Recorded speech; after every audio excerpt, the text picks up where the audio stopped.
বেশ কয়েকদিন ধরে দেখছি আমার সোনামণি ফোনেতে ঘোড়ার ছবি দেখলেই একেবারে আনন্দে টকবক টকবক করে নাচতে শুরু করে দিচ্ছে। তাই তো ওর জন্য ঘোড়ার কান ধরে টেনে নিয়ে এলাম। হাততালি দাও। হে ঘোড়া! সোনামণি তার পছন্দের জিনিসটা পেয়ে মুখে তার হাসি দেখেছো?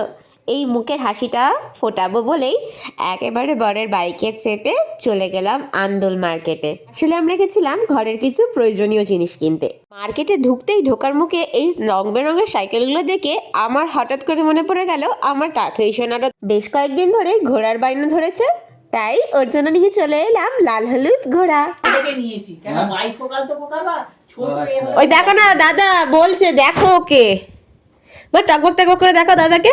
টকবক টকবক টকবক টকবক টকবক টকবক টকবক টকবক টকবক টকবক টকবক টকবক। ওই ঘোড়ার কান দুটো ধরে টকবক করো, ওইটাই টকবক টকবক করো, টকবক টকবক করো, টকবক। হাসি, খুশি, খুব খুশি।